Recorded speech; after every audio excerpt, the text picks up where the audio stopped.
नमस्कार, KP news के Karnataka bulletin में आपका स्वागत है। मैं हूं अश्विनी आपके साथ। चलिए एक नजर डालते हैं आज की अहम सुर्खियों पर। अवैध गांजे की तस्करी करने वाले 4 आरोपी गिरफ्तार, वाहन सहित अन्य वस्तु जब्त, कहा एसपी प्रदीप गुंटी ने। पशु चिकित्सा, पशु और मत्स्य विज्ञान विश्वविद्यालय फिटनेस सेंटर का उद्घाटन प्रोफेसर केसी वीरन्ना ने किया। बैंगलोर टेक समिट 2024 में B2B मीटिंग और नौकरियों पर ध्यान केंद्रित किया जाएगा।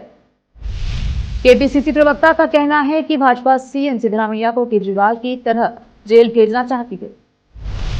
वाल्मीकि निगम घोटाला, विशेष अदालत ने पूर्व मंत्री नागेंद्र को 6 दिन की ईडी हिरासत में भेजा।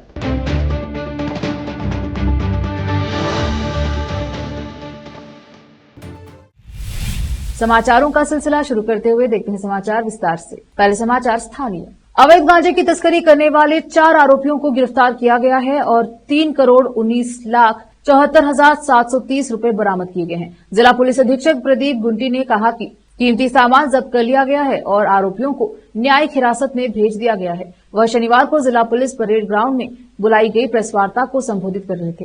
उन्होंने कहा कि आरोपियों द्वारा उड़ीसा से महाराष्ट्र राज्य में अवैध रूप से गांजे की खेती करने की सूचना के आधार पर छापा मारा गया और 3,05,56,000 रुपए मूल्य का 305 किलोग्राम गांजा और 8 लाख रुपए मूल्य की अपराध के लिए इस्तेमाल की गई लॉरी जब्त की गई है तथा एक कार अनुमानित कीमत 6 लाख रुपए, 4 मोबाइल अनुमानित कीमत 9,500 रुपए तथा नकद 9,230 रुपए, कुल मिलाकर 3,19,74,730 रुपए। उन्होंने कहा कि कीमती सामान जब्त कर लिया गया है और आरोपियों को न्यायिक हिरासत में भेज दिया गया है।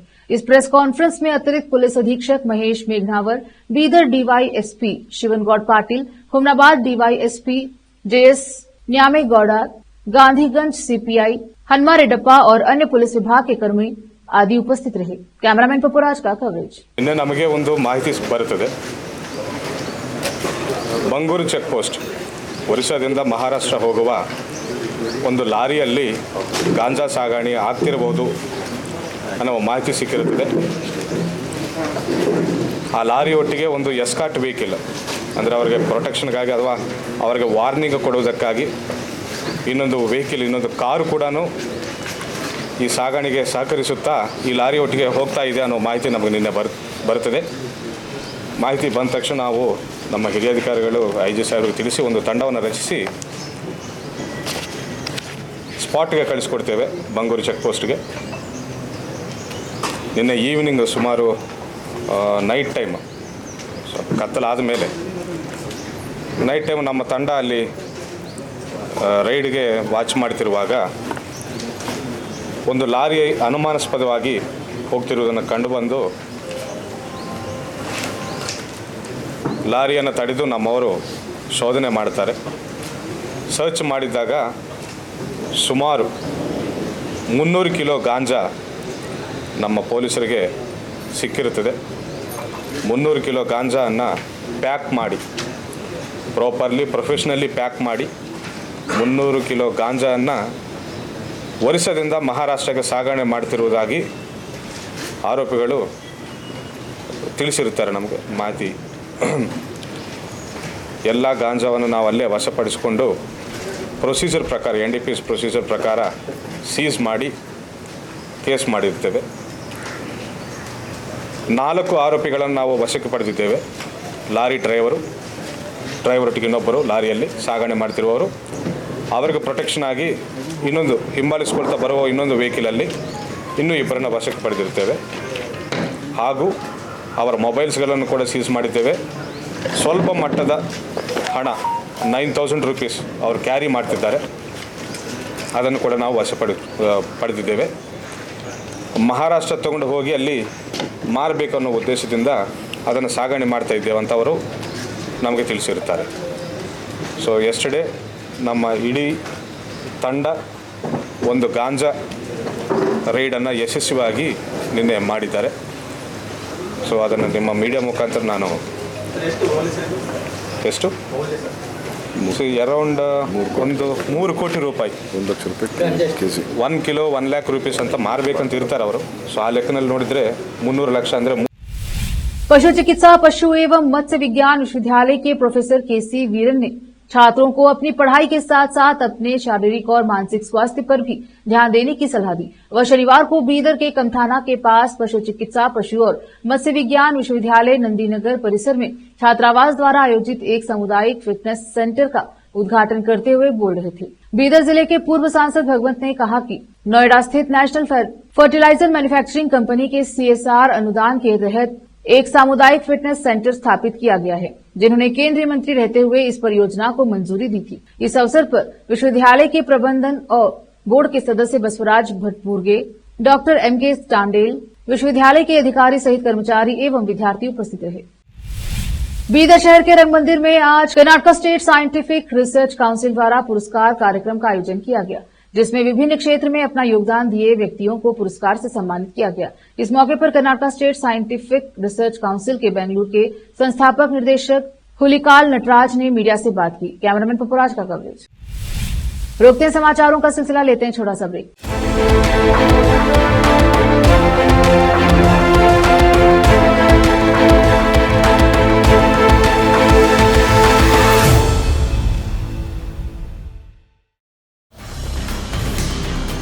हिंदुस्तान के हर कोने में हम हैं मौजूद। 24 घंटे हालात पर गहरी नजर, खबरों से जुड़े चुपते सवालात, और आपको दिखाता है धार्मिक, सामाजिक, राजनीतिक, लोकल और इंटरनेशनल न्यूज की सबसे बेहतर कवरेज, जो आपको रखती है हर पल बाखबर। देश और दुनिया भर की खबर के लिए देखते रहें KP News 24/7। Noor education trust Bidar की ओर से चलाए जाने वाला नूर M.Ed and B.Ed college Bidar, recognized by NCTE Delhi and affiliated to Bidar University, Bidar. Admission are open for the academic year 2023-24. विशेषज्ञ और सक्षम शिक्षकों द्वारा शिक्षा प्राप्त करने के लिए नूर M.Ed and B.Ed कॉलेज में दाखिला लें और शांत वातावरण में शिक्षा प्राप्त करें। बीदर शहर में बेहतर शिक्षा का एकमात्र केंद्र Noor M.Ed and B.Ed college, Shahpur gate, Bidar. Phone numbers 9945283920, 8482221297। Hindustan के हर कोने में हम हैं मौजूद। 24 घंटे हालात पर गहरी नजर, खबरों से जुड़े चुपते सवालात, और आपको दिखाता है धार्मिक, सामाजिक, राजनीतिक, लोकल और इंटरनेशनल न्यूज की सबसे बेहतर कवरेज, जो आपको रखती है हर पल बाखबर। देश और दुनिया भर की खबर के लिए देखते रहें KP News 24/7।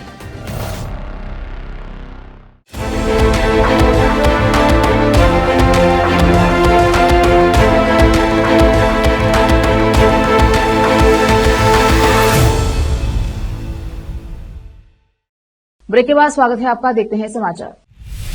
19 से 21 नवंबर को होने वाले बेंगलुरु टेक समिट BTS से पहले CM सिद्धरामैया और DCM DK शिव कुमार ने IT, सेमीकंडक्टर, बायोटेक, इलेक्ट्रॉनिक्स और अन्य स्टार्टअप के 200 प्रमुख के साथ नाश्ते पर बैठक की। इस साल का शिखर सम्मेलन B2B बैठकों पर केंद्रित होगा, जिससे प्रतिनिधियों को उत्पाद बातचीत में शामिल होने और कर्नाटक में अधिक रोजगार पैदा करने का मौका मिलेगा। सिद्धरामैया ने कहा कि हम ऐसे माहौल को बढ़ावा देने के लिए प्रतिबद्ध हैं जो नवाचार को बढ़ावा दे, निवेश को प्रोत्साहित करे और सतत विकास का समर्थन करे। सरकार की दूरदर्शी नीतियों के कारण ही राज्य में वित्त वर्ष 23 में 14.2% की GSDP वृद्धि दर नाममात्र दर्ज की है। कर्नाटक देश का चौथा सबसे बड़ा राज्य है और भारत के सकल घरेलू उत्पाद में इसका योगदान लगभग 8.2% है। उन्होंने कहा कि कर्नाटक प्रौद्योगिकी की एक प्रगति के अगली लहर को अपनाएगा और एक मजबूत बुनियादी ढांचा, कुशल कार्यबल और नियामक ढांचा तैयार करेगा जो विकास और नवाचार को बढ़ावा देगा। भाजपा पर प्रतिशोध की राजनीतिक कारणों से मुख्यमंत्री सिद्धरामैया को निशाना बनाने तथा उनके खिलाफ निराधार आरोप लगाने का आरोप लगाते हुए कांग्रेस कार्यकर्ताओं ने शुक्रवार को मुख्यमंत्री के समर्थन में रैली निकाली। जिले भर से शहर में पहुंचे कांग्रेस नेताओं और कार्यकर्ताओं ने भाजपा द्वारा उस दिन आयोजित विशाल विरोध प्रदर्शन का मुकाबला करने के लिए प्रदर्शन किया। भाजपा ने सिद्धरामैया और उनकी पत्नी पार्वती पर मूडा द्वारा अधिग्रहित 3.16 एकड़ भूमि के बदले में अवैध रूप से 14 साइटों को अपने नाम पर आवंटित करने का आरोप लगाया।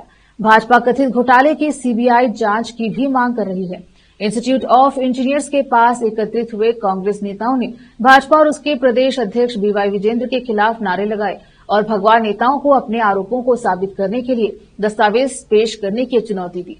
उन्होंने आरोप लगाया कि भाजपा कार्यकर्ताओं को विरोध करने का कोई नैतिक अधिकार नहीं है, क्योंकि उनके नेता दागी हैं और उन पर भ्रष्टाचार के आरोप हैं। विशेष अदालत ने शनिवार को बेल्लारी के विधायक बी नागेंद्र को प्रवर्तन निदेशालय ईडी की 6 दिन की हिरासत में भेज दिया है। कर्नाटक महर्षि वाल्मीकि अनुसूचित जनजाति विकास निगम में करोड़ों रुपए के घोटाले के सिलसिले में ईडी ने शुक्रवार रात पूर्व मंत्री बी नागेंद्र को गिरफ्तार कर लिया। विशेष अदालत के न्यायाधीश संतोष गजानन भट्ट ने नागेंद्र को 18 जुलाई तक हिरासत में भेज दिया है। केंद्रीय एजेंसी ने नागेंद्र को दिन भर की लंबी पूछताछ के बाद हिरासत में ले लिया। उन्हें सुबह डॉलर्स कॉलोनी स्थित उनके आवास से उठाया गया और बेंगलुरु के शांतिनगर स्थित ईडी के कार्यालय ले जाया गया। घोटाले के सिलसिले में तलाशी और जब्ती अभियान चलाने वाले ईडी के अधिकारी बुधवार सुबह से ही नागेंद्र के घर पर डेरा डाले हुए हैं। अधिकारियों ने पूर्व मंत्री के पीए हरीश से पूछताछ की। उन्होंने नागेंद्र के सहयोगी चेतन और मीडिया समन्वयक नागराज से भी पूछताछ की। फिर से रोकते हैं समाचारों का सिलसिला, लेते हैं छोटा सा ब्रेक।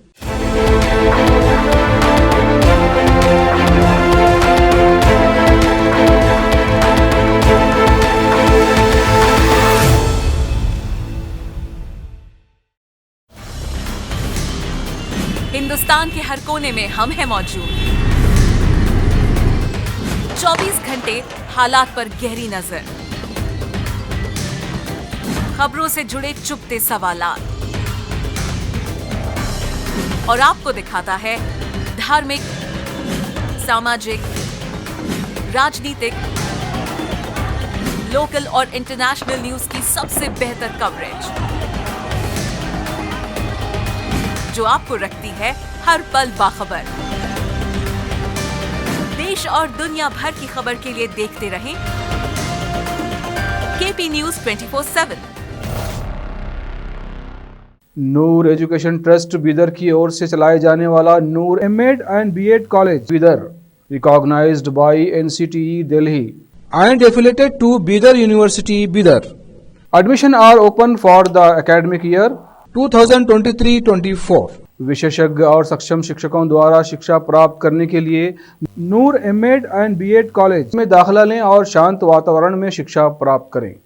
बीदर शहर में बेहतर शिक्षा का एकमात्र केंद्र Noor MEd and BEd college, Shahpur gate, Bidar. Phone numbers 9945283920, 8482221297।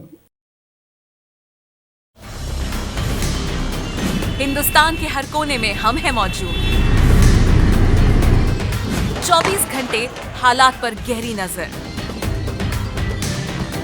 खबरों से जुड़े चुपते सवालात और आपको दिखाता है धार्मिक, सामाजिक, राजनीतिक, लोकल और इंटरनेशनल न्यूज की सबसे बेहतर कवरेज, जो आपको रखती है हर पल बाखबर। देश और दुनिया भर की खबर के लिए देखते रहें केपी न्यूज 24/7।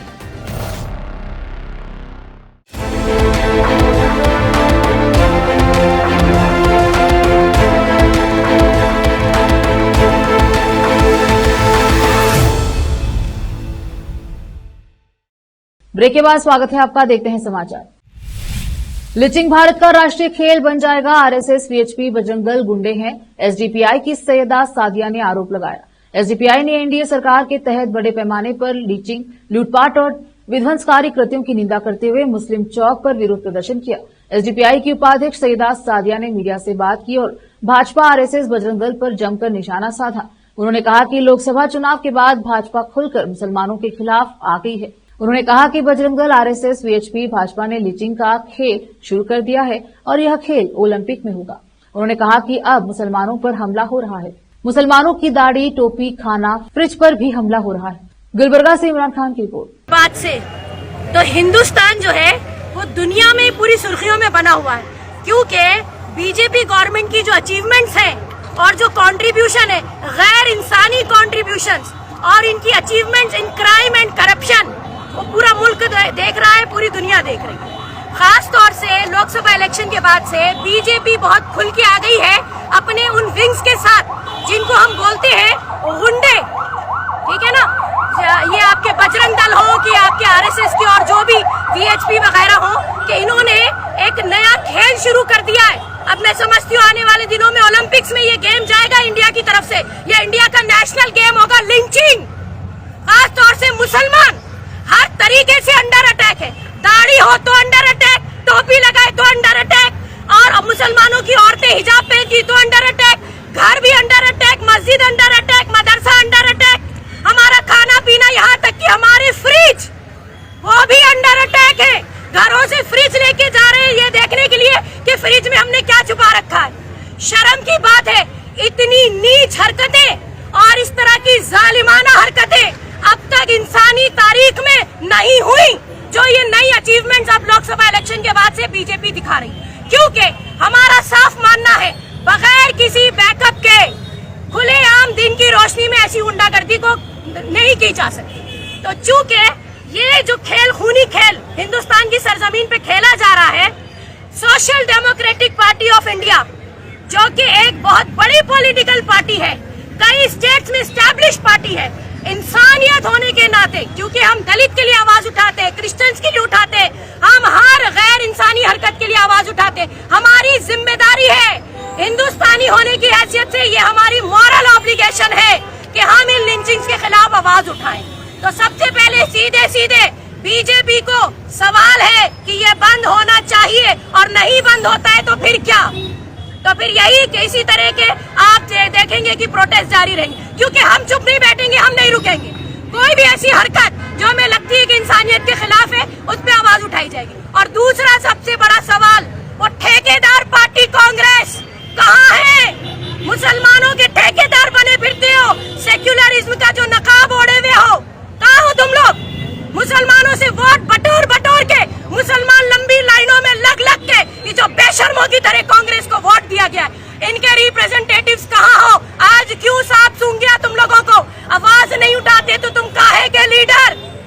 तुम्हारी पार्टी अगर ये गैर इंसानी हरकतें हो रही है मुल्क में, इनके खिलाफ बात नहीं करते पार्लियामेंट में। अब तो 50-50 तकरीबन हो गया ना।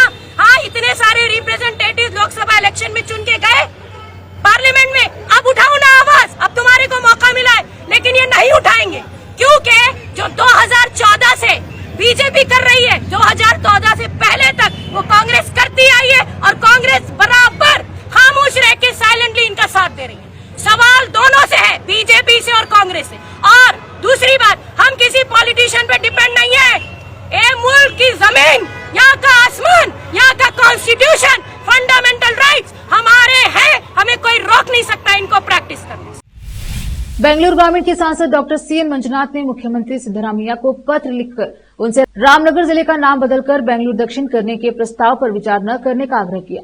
डॉक्टर मंजुनाथ ने अपने पत्र में कहा कि इस तरह से नाम बदलना सही नहीं है। नाम के साथ भावनात्मक, धार्मिक, ऐतिहासिक और पौराणिक जुड़ाव है। पूर्व सीएम केंगल हनुमंतैया ने जिले का नाम क्लोसेपेट से बदलकर रामनगर कर दिया। सिद्धगंगा मठ के शिव कुमार महास्वामी जी और आदि चुंचुरी मठ के बाल गंगाधर नाथ स्वामी जी का जन्म इसी जिले में हुआ था, और नाथ प्रभु केम्पेगौड़ा भी इसी क्षेत्र से हैं। उन्होंने लिखा कि रामनगर ने 5 मुख्यमंत्री दिए हैं और जेडीएस नेता एचडी देवेगौड़ा इसी क्षेत्र से सांसद के तौर पर जीतकर प्रधानमंत्री बने। उन्होंने कहा कि ऐसी मान्यता है कि यह कण्व महर्षि का स्थान है और भगवान राम रामगिरी पहाड़ी पर रुके थे। 35 विशेष जरूरतों वाले लोगों को तिपहिया वाहन वितरित किए गए। कलबुर्गी दक्षिण निर्वाचन क्षेत्र के विधायक आलम प्रभु पाटिल ने कहा कि हमारी सरकार के कार्यकाल में गुलबर्गा दक्षिण निर्वाचन क्षेत्र के सभी पात्र विशेष दिमागों को सुचारू अवगमन के लिए तिपहिया वाहन वितरित किए गए हैं। शनिवार को यहां जिला कलेक्टर कार्यालय में विकलांग और विशिष्ट नागरिकों के सशक्तिकरण विभाग द्वारा आयोजित एक कार्यक्रम में विशेष जरूरतों वाले 35 लोगों को वर्ष 2020-21 के लिए डीएमएफ फंड के तहत 97,000 रुपए दिए गए। उन्होंने रुपए वितरित करने के बाद 1.5 लाख रुपए की कीमत का तिपहिया वाहन वितरित किया। गुलबर्गा से इमरान खान की रिपोर्ट। कर्नाटका के गृह मंत्री जी परमेश्वर ने शनिवार को कहा कि सीबीआई और प्रवर्तन निदेशालय ईडी जैसी केंद्रीय एजेंसियों को राजनीतिक हथियार नहीं बनाना चाहिए। उनकी यह टिप्पणी ईडी द्वारा कर्नाटका महर्षि वाल्मीकि अनुसूचित जनजाति विकास निगम लिमिटेड में कथित अनियमितताओं से जुड़े धनशोधन जांच के सिलसिले में शुक्रवार को पूर्व मंत्री बी नागेंद्र को गिरफ्तार किए जाने के एक दिन बाद आई है। घोटाले के सिलसिले में अपने खिलाफ लगे आरोपों के बाद अनुसूचित जनजाति कल्याण मंत्री नागेंद्र ने 6 जून को अपने पद से इस्तीफा दे दिया था। परमेश्वर ने कहा कि मैंने कहा है कि ईडी नागेंद्र जांच कर रही है, उन्हें जो जानकारी मिलेगी उसके आधार पर वे कार्यवाही करेंगे। अब उन्हें गिरफ्तार कर लिया गया है, उनके पास जो जानकारी है उसके आधार पर उन्हें गिरफ्तार किया गया है। ये प्रक्रियाएं कानून के अनुसार होती हैं, लेकिन इसका राजनीतिक इस्तेमाल नहीं किया जाना चाहिए। फिर से एक नजर आज के मुख्य समाचारों पर। अवैध गांजे की तस्करी करने वाले 4 आरोपी गिरफ्तार, वाहन सहित अन्य वस्तु जब्त, कहा एसपी प्रदीप गुंटी ने। पशु चिकित्सा, पशु और मत्स्य विज्ञान विश्वविद्यालय फिटनेस सेंटर का उद्घाटन प्रोफेसर केसी वीरन्ना ने किया। बैंगलोर टेक समिट 2024 में B2B मीटिंग और नौकरियों पर ध्यान केंद्रित किया जाएगा। केपीसीसी प्रवक्ता का कहना है कि भाजपा सीएम सिद्धरामैया को केजरीवाल की तरह जेल भेजना चाहती है। वाल्मीकि निगम घोटाला, विशेष अदालत ने पूर्व मंत्री नागेंद्र को 6 दिन की हिरासत में भेजा।